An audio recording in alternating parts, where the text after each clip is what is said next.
전라북도 군산의 한 낡은 봉제 공장. 그곳엔 25해 동안 한자리를 지킨 여인이 있었습니다. 박춘자 72의 나이에도 여전히 재봉틀 앞에 앉아 실을 꿰매던 그녀의 손은 거칠고 주름졌지만 그 속엔 한 사람을 향한 사랑이 고스란히 담겨 있었습니다. 22살 혼자 몸으로 아이를 품었을 때 남편은 떠났고 친정은 등을 돌렸습니다. 하지만 그녀는 포기하지 않았습니다. 외아들 정우만큼은 사람답게 떳떳하게 키우겠다는 일념 하나로 새벽부터 밤까지 일했습니다. 아들에게 새 운동화 하나 사주려고 자신은 헌 옷만 입었고 도시락은 늘 2개를 쌌습니다. 하나는 자신의 점심, 또 하나는 학교 끝나고 배고플 아들을 위한 간식이었습니다. 그렇게 키운 아들은 조용하고 다정했습니다. 춘자는 그 아이가 자신이 받지 못한 사랑까지 보듬고 자란 것이라 믿었습니다. 그러나 그 믿음은 한순간에 무너지게 됩니다. 자, 지금부터 무슨 특별한 사연이 있는지 바로 시작할게요. 저는 22살에 엄마가 됐어요. 그때 전 아무것도 가진 게 없었습니다. 학교도 중학교밖에 못 나왔고 부모님은 시골에서 농사나 지으시는 분들이셨죠. 그런데 그해 봄 저는 한 남자를 만났어요. 그 사람은 군산 시내에서 중고차를 팔던 사람이었는데 말만 잘하고 웃는 얼굴이 참 좋아 보였습니다. 춘자 씨, 나랑 같이 살자. 내가 잘해줄게. 그 말 한마디에 저는 모든 걸 믿었어요. 친정을 나와 그 사람 단칸방으로 들어갔고 석 달 뒤엔 임신 사실을 알게 됐죠. 기뻤습니다. 정말로요. 그 사람한테 달려가 말했어요. 여보, 우리 아기 생겼어. 그런데 그 사람 얼굴이 굳어지더니 그날 밤 짐을 싸더라고요. 아무 말도 없이요. 다음 날 아침엔 이미 방엔 아무도 없었습니다. 월세는 2달치가 밀려 있었고 냉장고엔 김치 한 통만 남아 있었어요. 그때 전 알았습니다. 아, 나는 정말 혼자구나. 친정에 전화했지만 아버지는 전화를 끊으셨어요. 내 인생이니 내가 알아서 살아라. 어머니는 울면서 미안하다고만 하셨죠. 그래도 전 이 아이를 지키고 싶었어요. 이 아이만큼은 제대로 키우고 싶었습니다. 그렇게 시작된 게 군산 산업단지 안에 있는 한 봉제 공장이었어요. 일당은 2만 원. 하루 12시간씩 재봉틀 앞에 앉아 청바지 허리춤을 박는 일이었습니다. 배가 불러올수록 일은 힘들어졌지만 저는 쉬지 않았어요.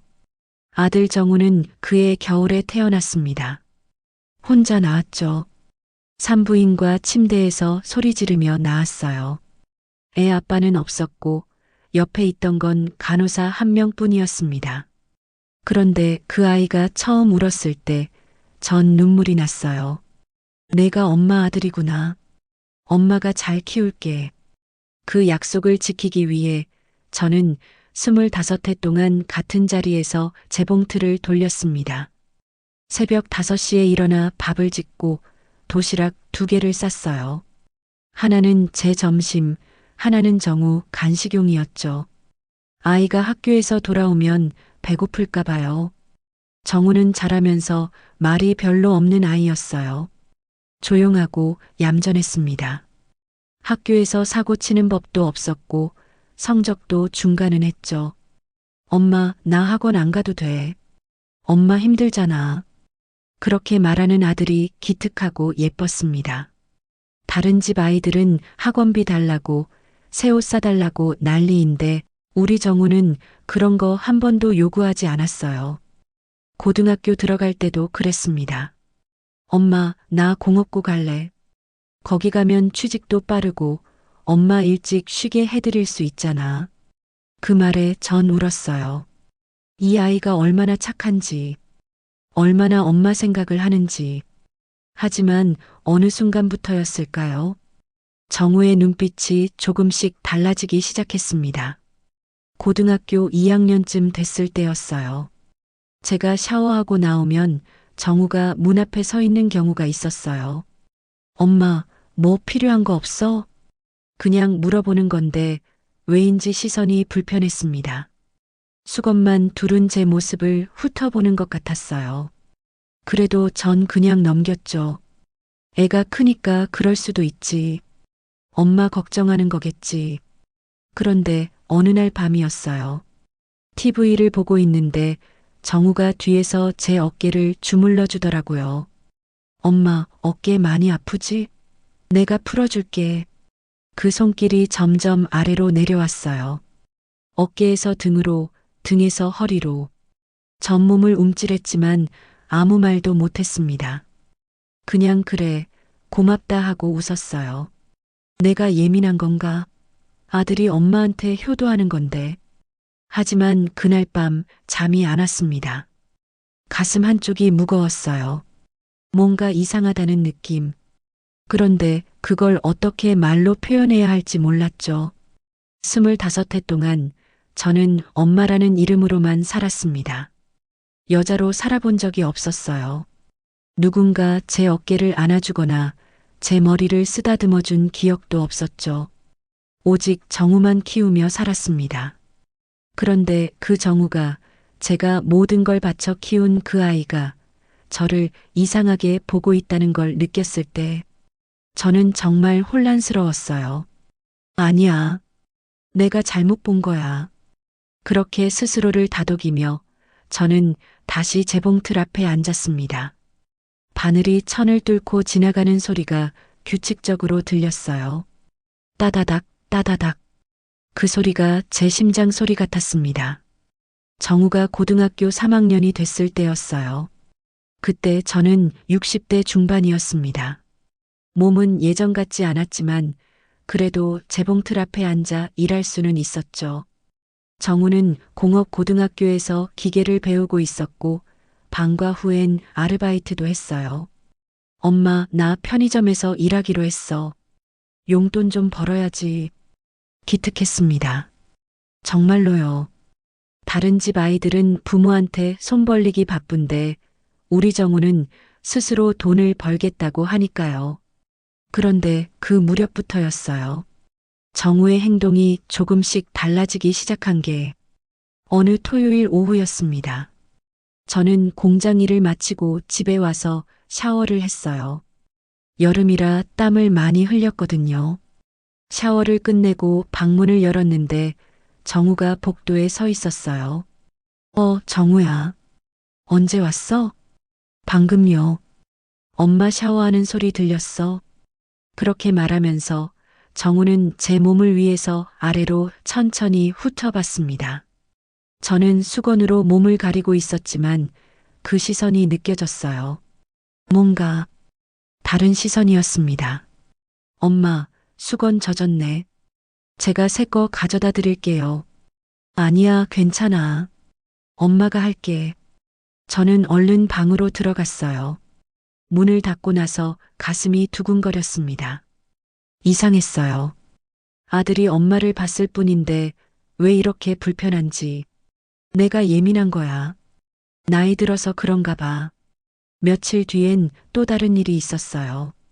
제가 저녁을 준비하고 있는데 정우가 뒤에서 갑자기 안아주는 거예요.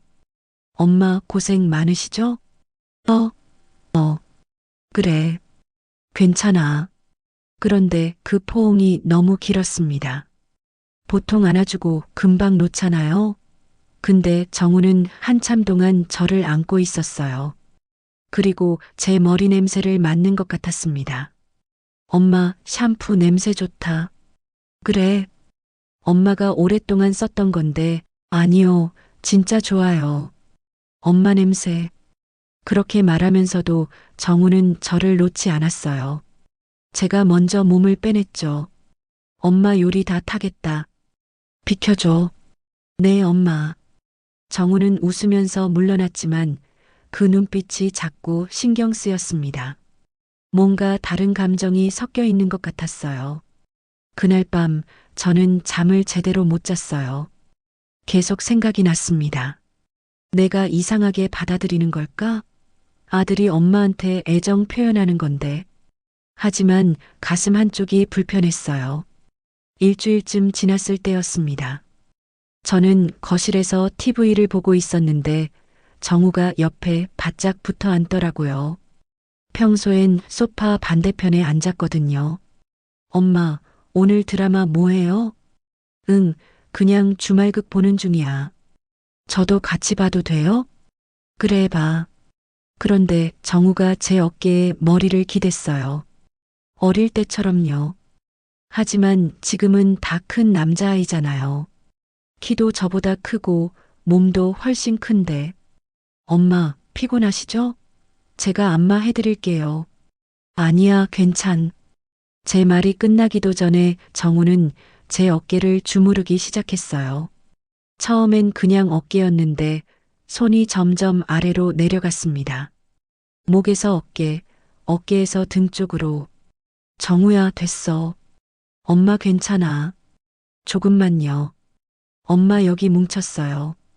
그 손이 제 옆구리 쪽을 스쳤을 때 저는 화들짝 놀라 자리에서 일어났어요. 엄마 졸려서 먼저 잘게. 너도 일찍 자. 네, 엄마. 잘 주무세요. 방으로 들어와 문을 닫았지만 잠이 안 왔습니다. 심장이 빠르게 뛰었어요. 뭔가 잘못되고 있다는 느낌. 하지만 그게 뭔지 정확히 말할 수가 없었죠. 아들이 엄마한테 스킨십 하는 게 이상한 건가? 다른 집도 다 이러는 거 아닌가?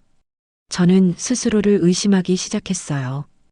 혹시 제가 너무 예민한 건지 아니면 남자를 모르고 살아서 정우의 행동을 오해하는 건지.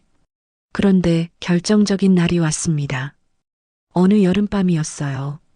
너무 더워서 저는 얇은 잠옷만 입고 잤는데 한밤중에 문 여는 소리에 깼어요. 누구야?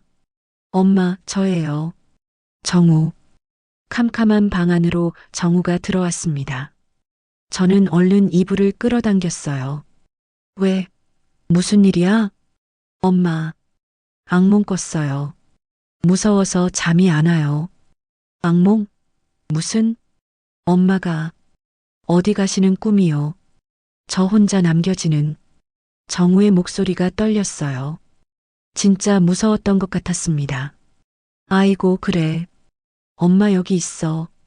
엄마 아무 데도 안 가. 엄마, 오늘만 여기서 자도 돼요? 옛날처럼요. 정우가 어릴 때 가끔 악몽을 꾸면 제 방에 와서 잤거든요. 그때는 괜찮았어요. 어린애였으니까. 그런데 지금은 달랐습니다. 19살 청년이에요. 정우야, 너 이제 다 컸잖아. 내 방에서 자. 엄마, 오늘만요. 제발. 정우가 애원하듯 말했어요. 거절할 수가 없었습니다. 그래서 고개를 끄덕였죠. 그래. 오늘만. 정우는 이불 속으로 들어왔어요. 저는 최대한 벽 쪽으로 몸을 붙였습니다. 그런데 정우가 제 쪽으로 바짝 다가왔어요. 엄마, 추워요.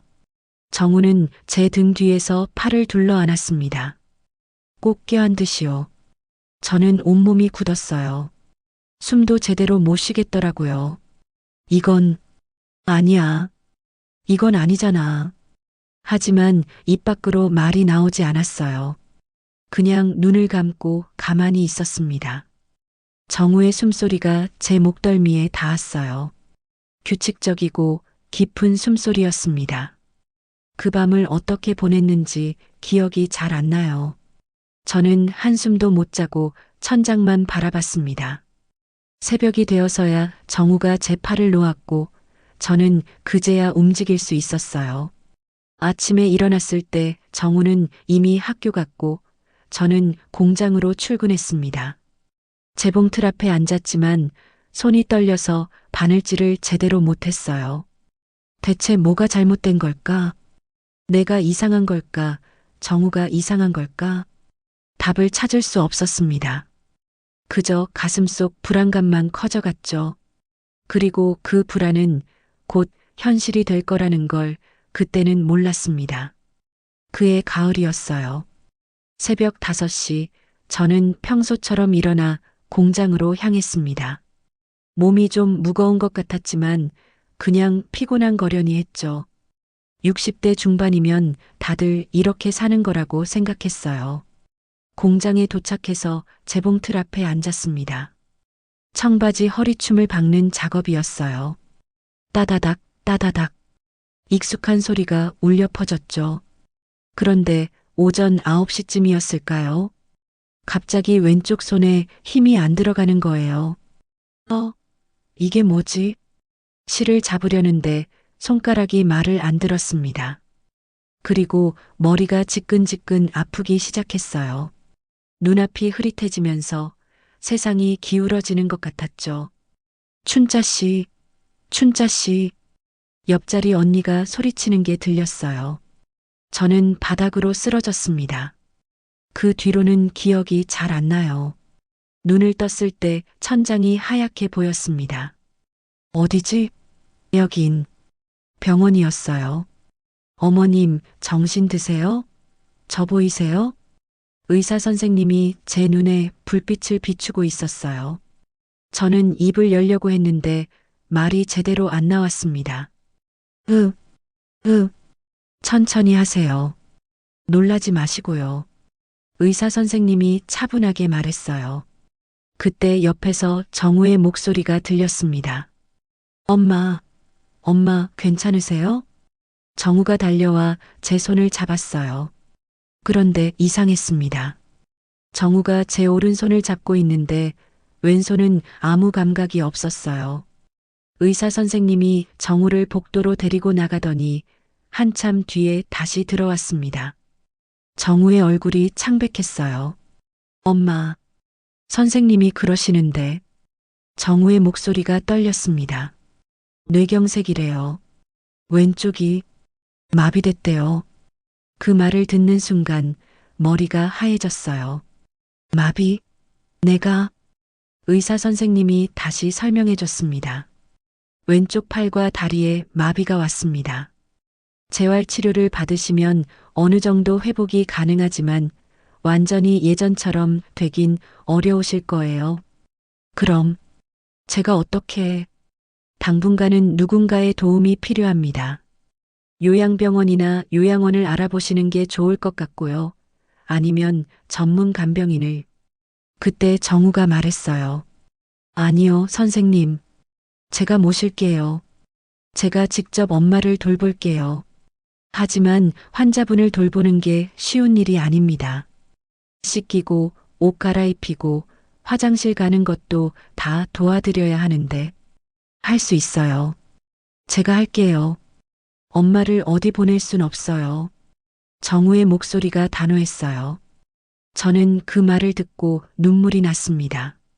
아, 우리 아들이 참 효자구나. 이렇게 나를 생각해 주는구나. 그렇게 일주일 뒤 저는 집으로 돌아왔습니다. 휠체어에 앉아서요. 왼쪽 팔은 축 늘어져 있었고 왼쪽 다리는 움직일 수가 없었어요.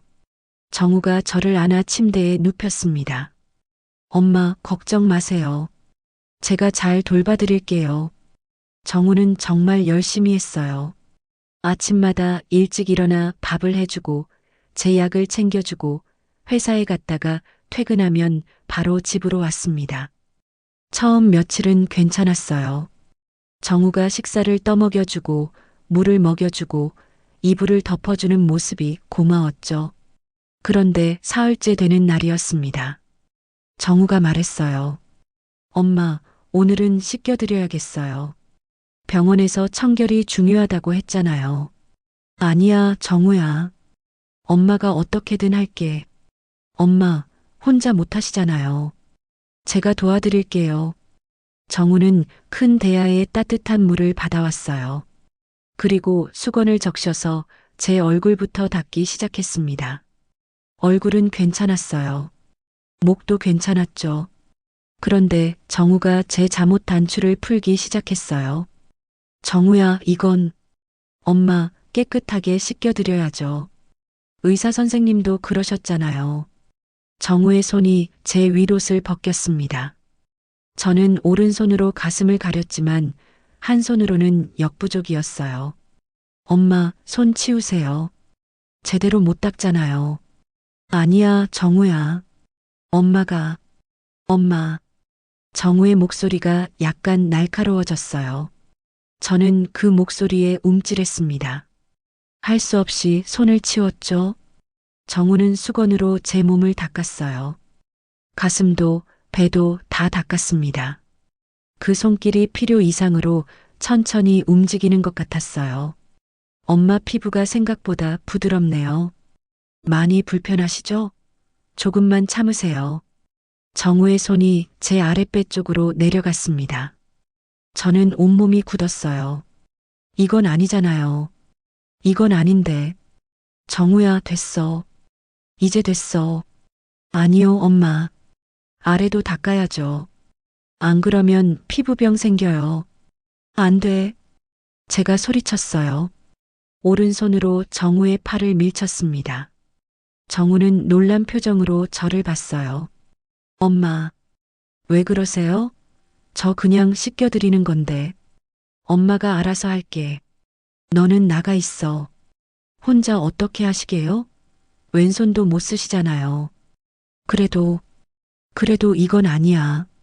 정우는 한참 동안 저를 바라보더니 한숨을 쉬었어요. 알겠어요. 그럼 간병인 부를까요? 그래, 그게 낫겠다. 근데 엄마 간병인 비용 한 달에 200만 원이에요. 우리 그 돈 있어요? 저는 말문이 막혔습니다. 없었어요. 그런 돈은. 그러니까 제가 하는 거잖아요. 엄마, 전 정말 엄마 돌보려고 하는 건데 왜 그러세요? 정우의 목소리에 서운함이 묻어났어요. 저는 혼란스러웠습니다. 내가 이상한 건가? 아들이 엄마를 돌보는 게 당연한 건데 내가 이걸 이상하게 받아들이는 건가? 미안해, 정우야. 엄마가 예민했나 봐. 괜찮아요, 엄마. 이해해요. 많이 힘드시니까. 정우는 다시 수건을 들었어요. 그리고 더 조심스럽게 하지만 여전히 천천히 제 몸을 닦았습니다. 그날 밤 저는 천장만 바라봤어요. 왼쪽 몸은 감각이 없었지만 오른쪽은 너무 예민하게 느껴졌습니다. 정우의 손길이 자꾸 떠올랐어요. 이게 맞는 걸까? 이게 정말 간병하는 거 맞나? 답을 찾을 수 없었습니다. 그저 어둠 속에서 저는 조용히 눈물만 흘렸어요. 그리고 이건 시작에 불과했습니다. 일주일쯤 지났을 때부터였어요. 정우의 간병은 점점 더 세밀해졌습니다. 엄마, 오늘은 전신 마사지 해드릴게요. 인터넷에서 봤는데 마비 환자한테 혈액순환 마사지가 정말 중요하대요. 정우는 약국에서 마사지 오일까지 사왔어요. 병원에서 처방받은 약도 아니고 의사 선생님이 권한 것도 아니었는데 말이죠. 정우야, 그냥 팔이랑 다리만. 안 돼요, 엄마. 전신을 다 해야 효과가 있대요. 특히 마비된 쪽은 더 신경 써야 한다고요. 정우는 제 옷을 벗기기 시작했어요. 이번엔 아예 다 벗겼습니다. 저는 이불로 몸을 가리려 했지만 정우가 이불을 걷어찼어요. 엄마, 그러시면 제대로 못하잖아요. 정우야, 제발. 엄마, 전 의사 선생님 말씀대로 하는 거예요. 왜 자꾸 그러세요? 정우의 목소리가 짜증 섞여 나왔습니다. 저는 더 이상 말할 수가 없었어요. 정우는 오이를 손에 묻히더니 제 왼쪽 팔부터 주무르기 시작했어요. 처음엔 정말 마사지 같았습니다. 팔, 어깨, 등. 그런데 손이 점점 다른 곳으로 향했어요. 엄마, 여기 가슴 쪽도 혈액순환이 안 되면 큰일 나요. 유방암도 생길 수 있대요. 아니야, 거긴 안 돼. 엄마, 병 생기면 어떡하게요? 제가 조심스럽게 할게요. 정우의 손이 제 가슴에 닿았습니다. 처음엔 스치듯 만졌지만 점점 더 천천히, 더 오래 머물렀어요. 주무르고 문지르고 누르고 여기 뭉친 게 느껴지네요. 제대로 풀어드려야겠어요. 정우야, 그만. 제 목소리는 거의 울음이었어요. 하지만 정우는 멈추지 않았습니다. 엄마, 조금만요. 거의 다 했어요. 그 순간이 얼마나 길게 느껴졌는지 몰라요. 제 몸은 움직일 수 없었고, 입으로는 거부하지만 소용이 없었습니다. 정우는 엄마 건강을 위해서라는 말만 반복했어요.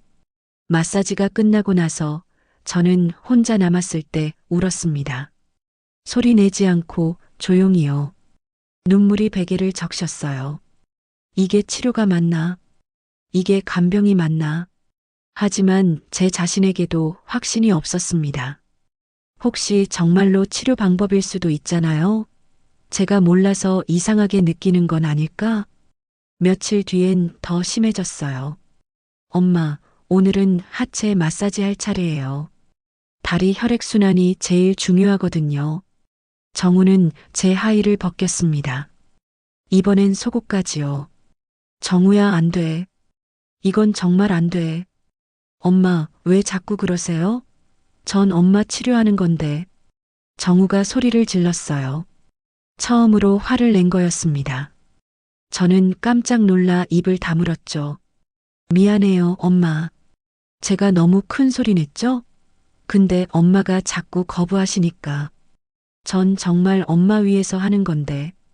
정우의 목소리가 다시 부드러워졌어요. 그 변화가 더 무서웠습니다. 정우는 제 다리를 주무르기 시작했어요. 발목에서 종아리로, 종아리에서 허벅지로, 그리고 더 위로 올라왔습니다. 여기도 마사지 안 하면 피부 괴사될 수 있어요, 엄마. 특히 마비 환자는요. 저는 아무 말도 할 수가 없었어요. 그냥 천장만 바라봤습니다. 눈물이 흘러내렸지만 정우는 신경 쓰지 않았어요. 엄마, 왜 우세요? 아파요? 아니, 그럼 됐네요. 엄마 건강해지시려면 이거 꼭 해야 돼요. 그날 이후로 마사지는 매일 저녁 일과가 됐습니다. 정우가 회사에서 돌아오면 저는 온몸이 굳었어요. 문 열리는 소리만 들어도 심장이 쿵쾅거렸습니다. 엄마, 저 왔어요. 오늘 저녁은 뭐 해드릴까요? 밝게 웃는 정우의 얼굴. 그 얼굴 뒤에 뭐가 숨어 있는지 이제는 알 것 같았어요. 어느 날 밤이었습니다. 정우가 또 마사지를 하겠다고 했어요. 저는 용기를 내서 말했습니다. 정우야, 이제 그만하자. 엄마 많이 좋아진 것 같아. 안 돼요, 엄마. 아직 멀었어요. 왼팔 봐요. 아직도 안 움직이잖아요. 그래도 엄마가 빨리 나으시려면 제 말 들으셔야죠. 정우의 눈빛이 차가웠어요. 웃고 있었지만 눈은 웃지 않았습니다.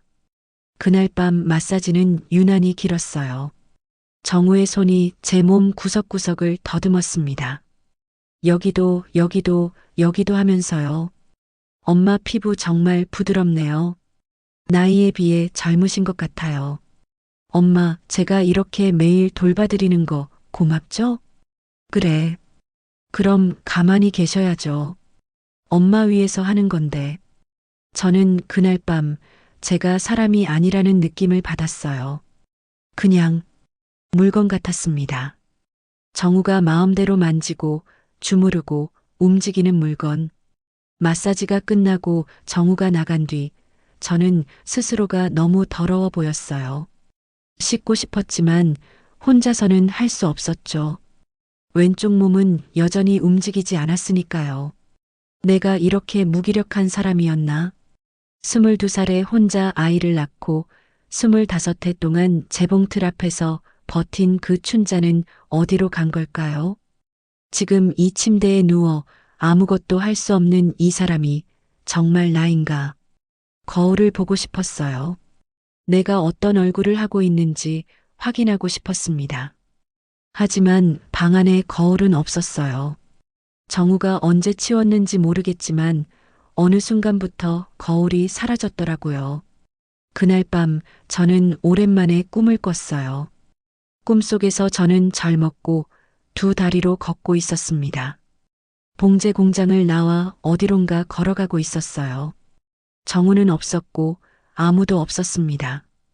그냥 저 혼자 걷고 있었습니다. 그 꿈에서 깨어났을 때 현실이 더 악몽 같았습니다. 움직일 수 없는 왼쪽 몸, 벗겨진 채로 덮여 있는 이불, 그리고 문 밖에서 들리는 정우의 발소리. 또 아침이 왔어요. 그리고 오늘도 저는 살아남아야 했습니다. 쓰러진 지 한 달쯤 됐을 때였어요. 복지관에서 사회복지사 선생님이 찾아오셨습니다. 초인종 소리가 들렸고 정우가 문을 열었어요. 안녕하세요. 군산시 복지관에서 나왔습니다. 박춘자 어르신 계시죠? 아, 네. 근데 저희 어머니가 지금 컨디션이 안 좋으셔서요. 그래도 정기 방문이라 꼭 뵙고 가야 해서요. 잠깐만 인사드리고 갈게요. 복지사 선생님이 방으로 들어오셨어요. 30대쯤 돼 보이는 여자 선생님이었습니다. 어르신, 안녕하세요. 저번에도 뵀었죠? 요즘 어떠세요? 저는 입을 열려고 했어요. 뭐라도 말하고 싶었습니다. 도와달라고, 이상하다고, 뭔가 잘못됐다고. 하지만 정우가 제 옆에 바짝 붙어 서 있었어요. 어머니, 복지사 선생님이 물어보시잖아요. 정우가 제 어깨를 꽉 잡았습니다. 그 손에 힘이 들어간 게 느껴졌어요. 괜찮아요. 재활치료는 잘 받고 계세요? 저희가 집에서 열심히 하고 있어요. 매일 마사지도 해드리고 운동도 시키고요. 정우가 대신 대답했습니다. 복지사 선생님이 저를 보며 물었어요. 어르신, 혹시 불편하신 점은 없으세요? 필요한 게 있으시면 말씀하세요. 저는 복지사 선생님의 눈을 똑바로 봤어요. 그 눈에서 도움을 구하고 싶었습니다. 입을 열었죠. 저는 어머니가 요즘 좀 예민하세요. 말씀도 잘 안 하시고 사람 만나는 것도 힘들어 하시거든요. 정우가 또 끼어들었어요. 복지사 선생님이 고개를 끄덕였습니다. 뇌졸중 환자분들이 우울증을 겪는 경우가 많아요. 혹시 정신건강의학과 상담받고 있어요. 약도 드시고 계시고요.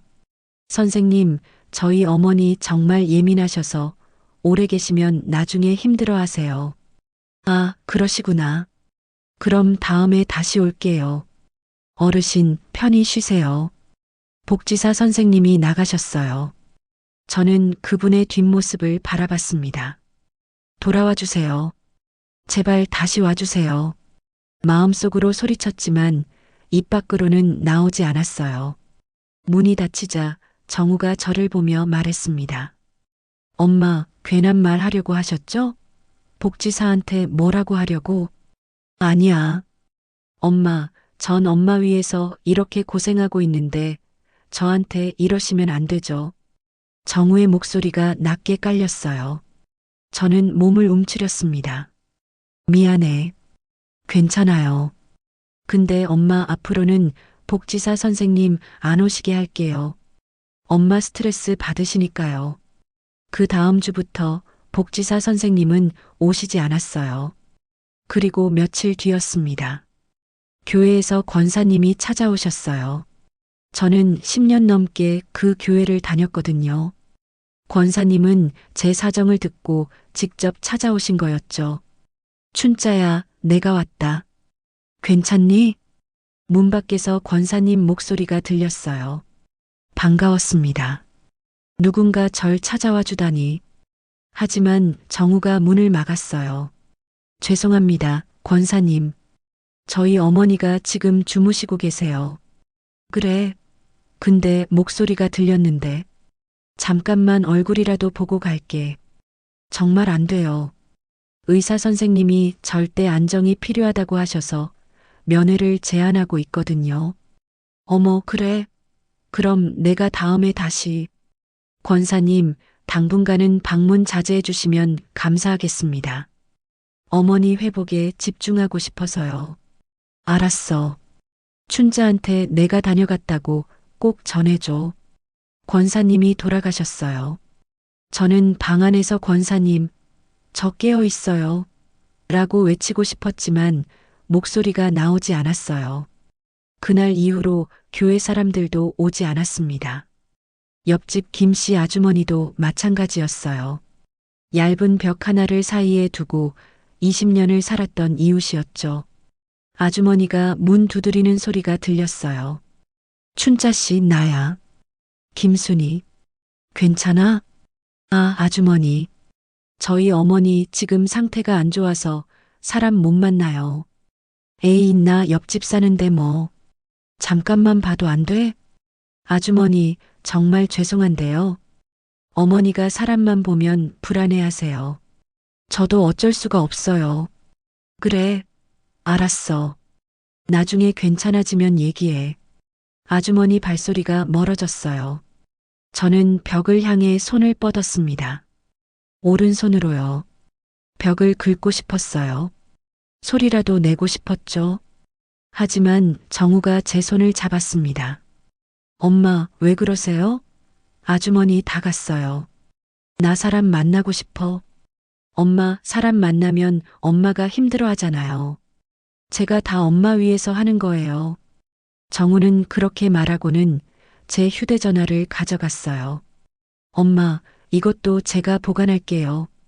어차피 사용 못 하시잖아요. 내 전화기.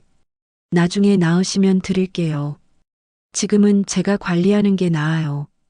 그렇게 전화기도 사라졌습니다. 집 전화기는 이미 해지된 상태였어요. 정우가 요금 아끼려고 끊었다고 했죠. 이제 저는 외부와 연락할 방법이 완전히 없어졌습니다. 며칠 뒤엔 TV도 치워졌어요.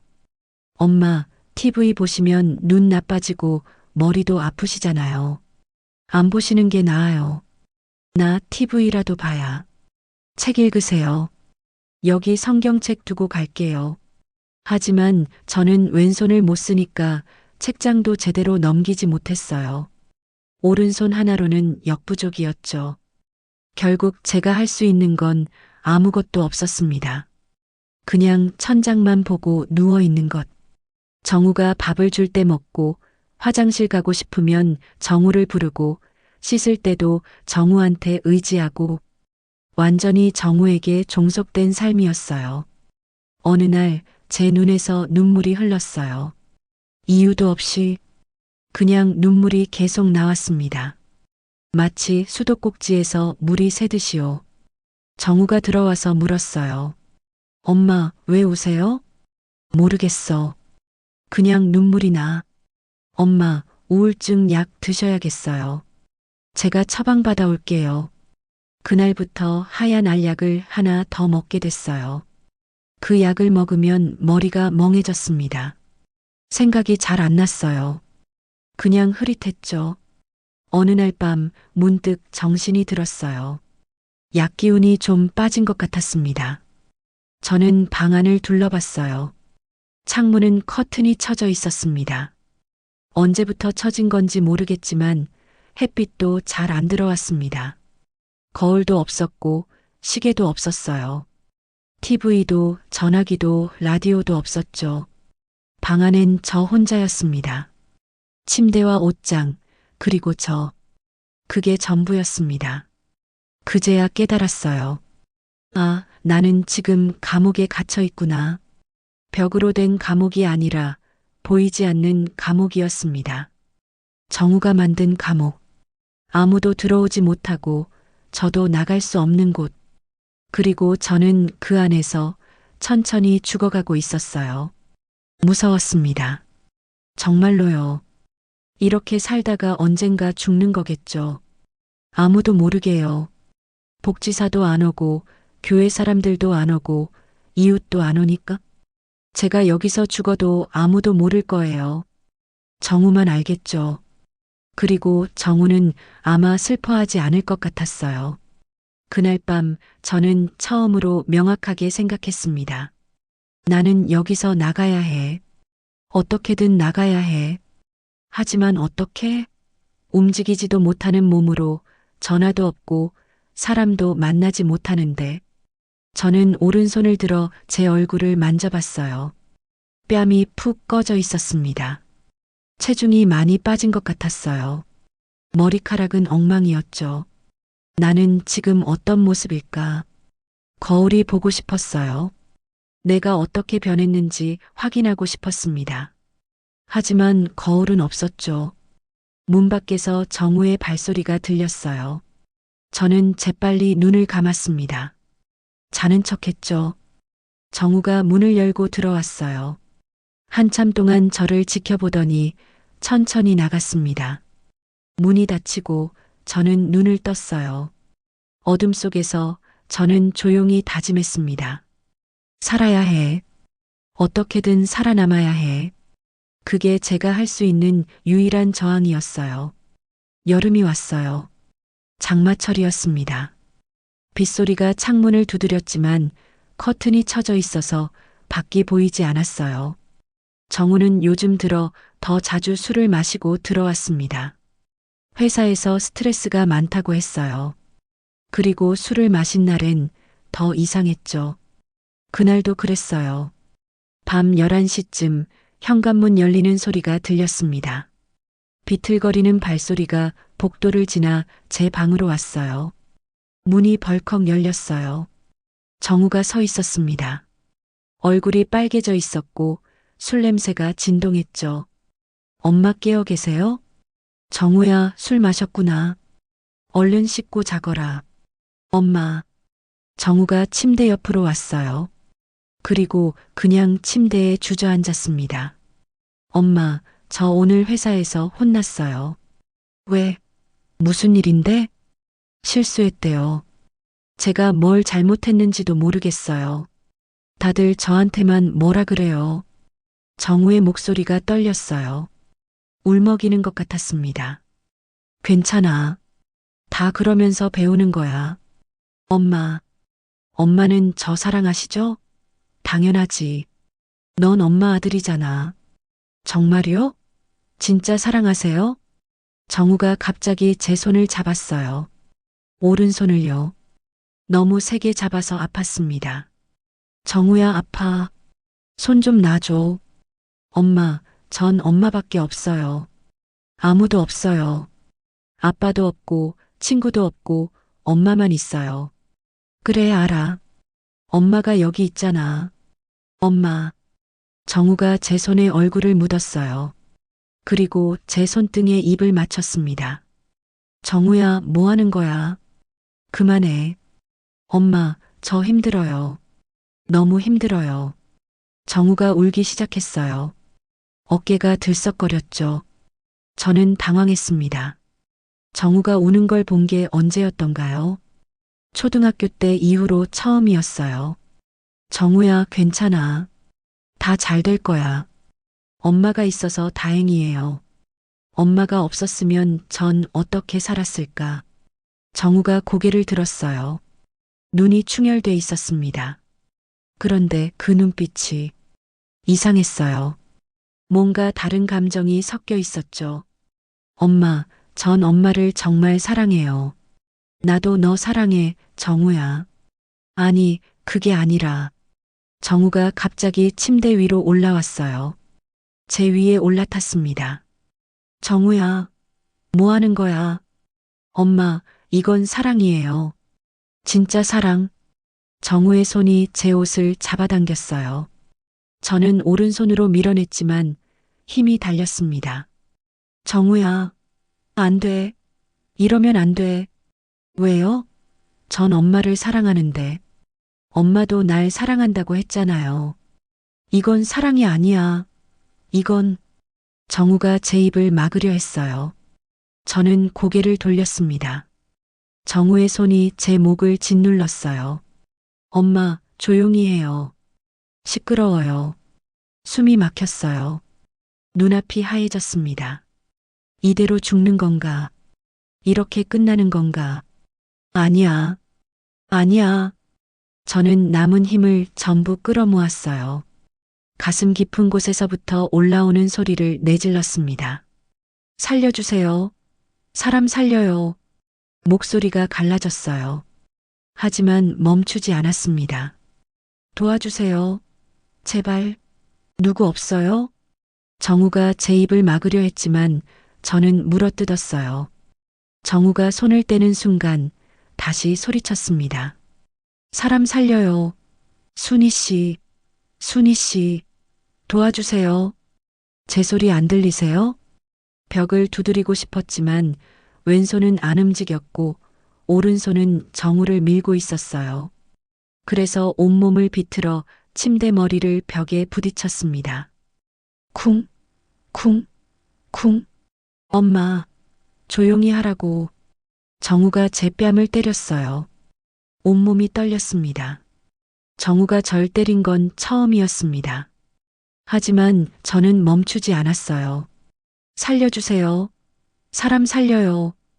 그때였어요. 옆집에서 소리가 들렸습니다. 춘자씨, 춘자씨, 괜찮아? 김순희 아주머니 목소리였어요. 아주머니, 도와주세요. 경찰 불러주세요. 지금 바로 신고할게. 조금만 버텨. 정우가 제게서 떨어졌어요. 당황한 얼굴로 방을 나갔습니다. 현관문 열리는 소리가 들렸어요. 저는 침대에 누워 헐떡거렸습니다. 온몸이 떨렸어요. 목이 아팠고 뺨이 화끈거렸죠. 하지만 저는 웃고 있었어요. 눈물을 흘리면서 웃고 있었습니다. 아, 이제 누군가 알게 됐구나. 내가 여기 있다는 걸. 얼마나 지났을까요? 사이렌 소리가 들렸어요. 경찰이 온 거였습니다. 경찰입니다. 문 열어주세요. 아무 대답이 없자 문을 부수는 소리가 났어요. 쿵, 콰당. 발소리가 복도를 지나 제 방으로 왔습니다. 여기요. 여기 할머니가 누워 계십니다. 경찰관이 방으로 들어왔어요. 그리고 저를 봤습니다. 옷이 찢어진 채로 뺨이 부어오른 채로 누워있는 저를요. 어르신 괜찮으세요? 지금 구급차 불렀어요. 조금만 기다리세요. 감사합니다. 정말 감사합니다. 저는 그렇게 말하고는 정신을 잃었어요. 다음에 눈을 떴을 때 천장이 하였습니다. 병원이었어요. 하지만 이번엔 달랐어요. 옆에 경찰관이 서 있었고 간호사가 제 손을 잡고 있었거든요. 어르신, 정신 드셨어요? 천천히 말씀하셔도 돼요. 간호사가 부드럽게 말했습니다. 그 목소리에 눈물이 났어요. 제 아들이. 알아요. 괜찮아요. 이제 안전해요. 의사 선생님이 들어오셨어요. 중년의 여자분이었습니다. 박춘자 어르신 맞으시죠? 저는 응급의학과 의사 이수진입니다. 지금 어르신 상태 확인했어요. 외상이 있고 목에 멍이 들었네요. 의사 선생님이 조심스럽게 물었어요. 어르신, 혹시 아드님이 어르신한테 다른 것도 한 적 있나요? 제 말 이해하시죠? 저는 고개를 끄덕였어요. 그리고 울음을 터뜨렸습니다. 매일매일 그랬어요. 치료한다고, 마사지한다고. 알겠습니다. 천천히 말씀하세요. 우린 어르신 편이에요. 의사 선생님이 제 손을 잡아줬어요. 그 손이 따뜻했습니다. 저는 처음으로, 정말 처음으로 모든 걸 말했어요. 정우가 한 일들을, 제가 느낀 공포를, 고립된 나날들을. 의사 선생님은 끝까지 들어주셨어요. 중간에 끊지도 않고 의심하지도 않았습니다. 그냥 들어주셨어요. 다 말하고 나니 몸이 가벼워진 것 같았어요. 마치 무거운 짐을 내려놓은 것처럼요. 어르신, 정말 잘하셨어요. 용기 내주셔서 감사해요. 의사 선생님이 웃으며 말했습니다. 이제 아드님은 어르신한테 다가올 수 없어요. 경찰에서 체포했거든요. 어르신은 이제 안전해요. 정말, 정말이에요? 네, 정말이에요. 그 말을 듣는 순간 저는 처음으로 안도의 한숨을 쉬었습니다. 한 줄기 빛이 보였어요. 아주 작지만 분명한 빛이었습니다. 나는 이제 자유로울 수 있는 건가? 병원에서 보낸 일주일은 제 인생에서 가장 평화로운 시간이었어요. 아무도 저를 함부로 만지지 않았고 간호사들은 허락을 구하고 제 몸을 돌봐줬죠. 어르신, 지금 체온제도 될까요? 등 좀 닦아드릴게요. 괜찮으시죠? 그렇게 물어봐 주는 게 얼마나 고마운지 몰랐어요. 퇴원하는 날 병원 사회복지사 선생님이 오셨습니다.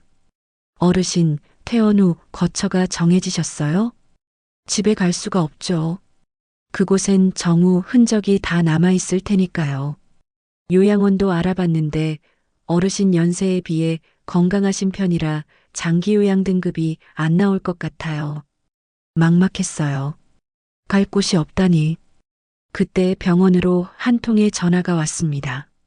춘자 언니 맞죠? 나 명자야. 이명자. 명자야? 어머, 내가 어떻게. 명자는 제 먼 친척이었어요. 아버지 쪽 팔촌 동생이었는데 어릴 때 한두 번 본 게 전부였죠. 그런데 어떻게 절 알고 전화한 걸까요? 언니, 복지관에서 연락 왔어. 언니 사정 들었어. 내가 지금 전주에 사는데 우리 집에 와서 지내. 방도 남는 거 있고 내가 돌봐줄게.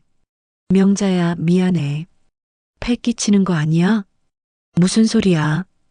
우리 친척인데. 그리고 언니, 혼자 두면 안 되잖아. 빨리 와. 명자의 목소리가 따뜻했어요. 저는 눈물이 났습니다. 고마워, 정말 고마워. 그렇게 저는 전주로 갔어요.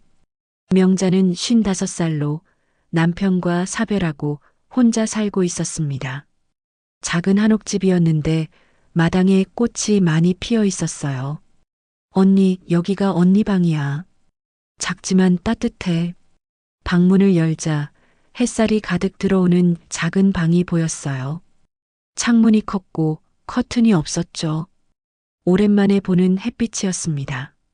명자야, 고마워. 뭘? 이제 우리 같이 살자. 언니도 이제 편히 쉬어. 명자는 정말 잘해줬어요. 아침마다 죽을 끓여줬고 제가 혼자 먹을 수 있게 숟가락 잡는 연습을 시켜줬죠. 언니, 오른손으로 천천히 해봐. 그래, 잘하고 있어.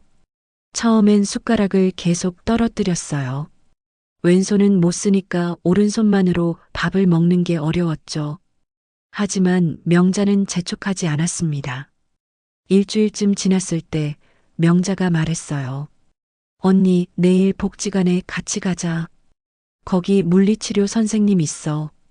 물리치료? 응. 언니 다리 다시 움직일 수 있어.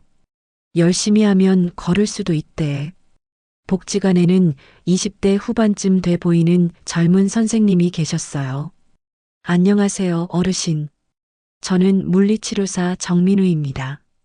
앞으로 제가 어르신 재활 도와드릴게요. 잘 부탁드려요, 선생님. 먼저 어르신 상태 확인해 볼게요. 왼쪽 다리 힘 한번 줘보세요. 저는 힘을 줬지만 다리가 조금밖에 안 움직였어요. 괜찮아요. 처음엔 다 이래요. 천천히 하면 돼요. 선생님은 제 다리를 받쳐주며 굽혔다 폈다 하는 운동을 시켰어요. 처음엔 아팠습니다. 근육이 굳어 있었거든요. 아프시죠? 하지만 이거 안 하면 근육이 더 굳어요. 조금만 참으세요. 한 달쯤 지나자 왼쪽 다리에 감각이 조금씩 돌아왔어요. 발가락을 움직일 수 있게 됐죠. 어르신, 발가락 움직이시네요. 잘하고 계세요. 선생님이 박수를 쳐줬어요. 저도 신기했습니다. 내 몸이 다시 말을 듣는 게요. 석 달쯤 지났을 때 저는 보조기를 차고 걸을 수 있게 됐어요. 비틀거렸지만 그래도 걸었습니다. 제 두 다리로요. 언니 걷는다. 진짜 걷고 있어. 명자가 울면서 좋아했어요. 저도 울었습니다. 기쁨의 눈물이었죠. 그 즈음 복지관에서 약초 수업이 있다는 얘기를 들었어요. 언니, 이거 들어봐. 재밌을 것 같아. 약초? 내가 할 수 있을까? 해봐. 언니 예전에 시골에서 살았잖아. 약초 하는 거 많을 거야. 수업에 가보니 할머니, 할아버지들이 모여 앉아 계셨어요. 강사 선생님이 쑥을 들고 설명하고 계셨죠. 쑥은 몸을 따뜻하게 하고 여성 건강에 특히 좋습니다. 말려서 차로 마셔도 되고요. 쑥 냄새를 맡자 어릴 적 기억이 떠올랐어요. 어머니가 뜯어온 쑥으로 떡을 만들어 주시던 모습이요. 이건 대추예요. 대추는 마음을 안정시키고 잠을 잘 오게 해줍니다. 선생님이 대추를 건네줬어요. 저는 오른손으로 대추를 만졌습니다. 쪼글쪼글한 껍질이 손에 닿았죠. 아, 나는 지금 살아있구나. 그 순간 그런 생각이 들었어요. 살아서 이렇게 대추를 만지고 냄새 맡고 수업을 듣고 있다는 게 감사했습니다. 수업이 끝나고 저는 선생님께 여쭤봤어요. 선생님, 제가 이런 거 배워서 뭐 할 수 있을까요? 어르신, 할 수 있는 거 많죠. 차를 만들어 파실 수도 있고, 약초 가게를 하실 수도 있고요. 약초 가게요? 네. 요즘 전통 약초 건강차 찾는 사람들 많아요. 어르신 경험 살리시면 충분히 하실 수 있어요. 그날 밤 저는 명자한테 말했어요. 명자야, 나 약초 가게 해보고 싶어. 진짜? 좋지. 언니 할 수 있어. 내가 도와줄게. 우리는 작은 계획을 세웠어요. 명자 집 마당 한쪽에 평상을 놓고 거기서 약초를 말리고 차를 만들자고요. 처음엔 정말 작게 시작했어요. 쑥차, 대추차, 감초차. 복지관 경로당 할머니, 할아버지들한테 나눠드렸죠. 춘자 씨, 이 차 맛있네. 어디서 샀어? 제가 만든 거예요. 어머, 진짜? 나도 하나 살래. 입소문이 났어요. 한 분, 두 분, 차를 사러 오셨습니다. 명자는 예쁜 병을 사와서 차를 담았고, 저는 손으로 쓴 라벨을 붙였어요. 춘짠의 자연방. 그게 우리 가게 이름이었습니다. 6개월쯤 지났을 때 우리는 전통시장 한 구석에 작은 가게를 열었어요. 평수로 따지면 2평도 안 되는 작은 곳이었지만 저한테는 세상 전부 같았죠.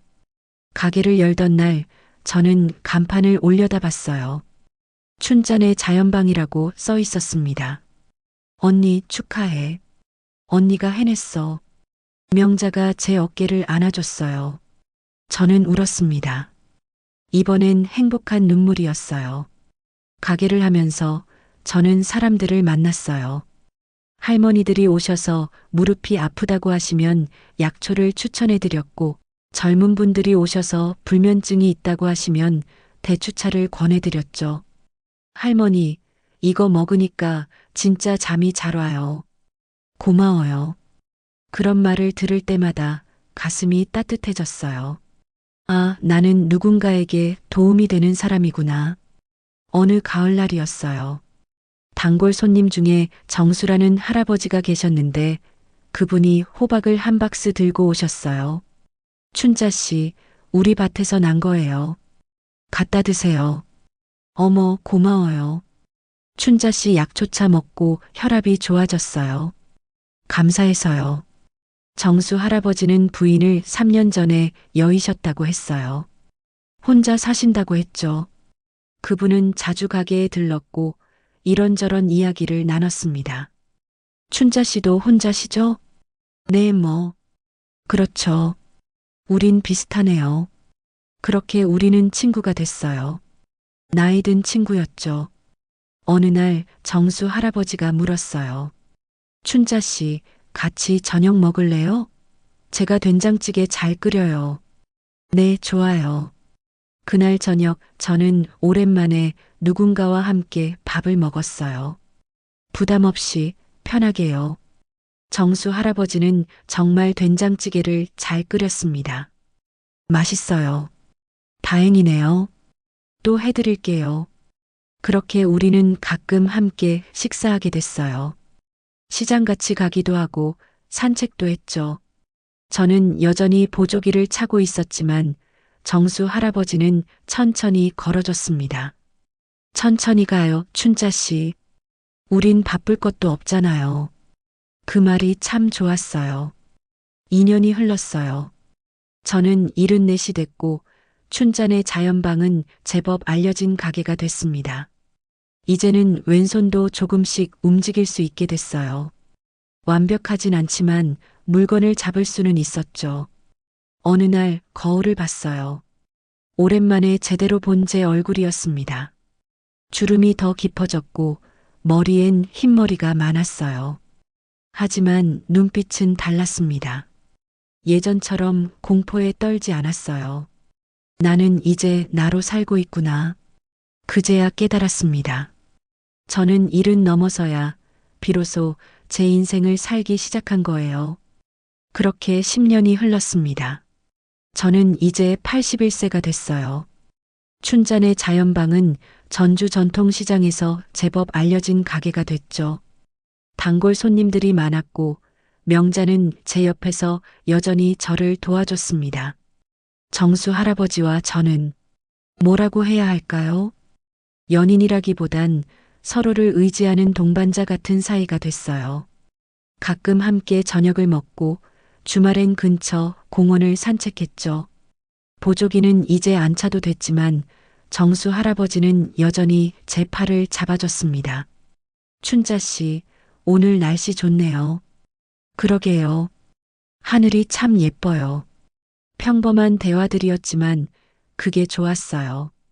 평범하게 산다는 게 얼마나 소중한 건지 이제는 알았으니까요. 그날도 평범한 하루였어요. 가을이었고 단풍이 지기 시작할 무렵이었습니다. 저는 가게에서 약초를 손질하고 있었어요. 오후 2시쯤 가게 앞에 누군가 섰습니다. 휠체어였어요. 저는 손을 멈췄습니다. 가슴이 철렁 내려앉았죠. 휠체어에 탄 사람이 고개를 들었어요. 정우였습니다. 10년 만에 보는 얼굴이었어요. 머리는 반쯤 휘었고 얼굴은 헬쑥했습니다. 몸은 말라 있었고 두 손이 떨리고 있었어요. 엄마.